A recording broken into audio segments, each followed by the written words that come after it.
Le jardin de Simon, c'est son univers, son bien-être et son refuge. Cet auteur de bande dessinée originaire de Normandie est tombé sous le charme de la vallée de la Loire. Installé à Langeais depuis une dizaine d'années, il y a découvert les plaisirs du jardinage. C'est fascinant, c'est un univers absolument infini. On n'a jamais fini de découvrir. Alors, très humblement, on avance, mais en même temps, c'est plein de petites satisfactions au quotidien, de petits bonheurs, sans cesse renouvelés, sans cesse nouveaux. Des plantes qu'on a laissées monter en fleurs et qui tout d'un coup attirent une foule d'insectes étonnants qu'on n'avait jamais vus avant. Là-bas, ça bouge. On entend quand même beaucoup parler, un peu tout le temps en ce moment, de la fonte de la biodiversité et des espèces qui disparaissent, des quantités d'animaux qui s'amenuisent au fil du temps. Et moi, je constatais quand même un petit peu l'inverse à l'échelle de mon jardin.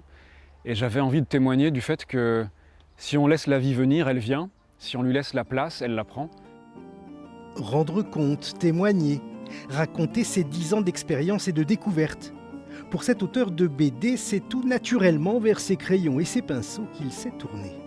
C'était vraiment pas un sujet facile parce que sur le papier, comme ça, raconter l'histoire d'un jardin, ça fait pas forcément rêver, on sent pas les rebondissements.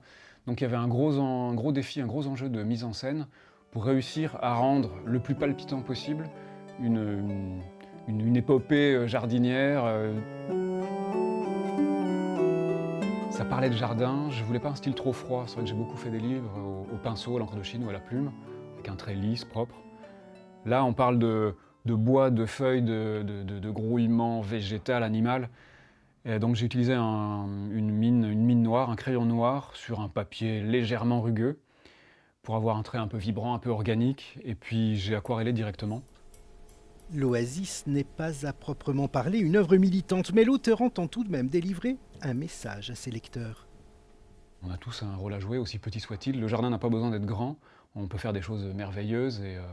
Et c'est merveilleux, c'est pour nous aussi. Enfin, c'est tellement plus enrichissant d'avoir un jardin grouillant d'une vie qui s'équilibre, qui s'autogère, plutôt que d'avoir juste la pelouse qu'on a voulu et les 2 plantes qu'on a achetées.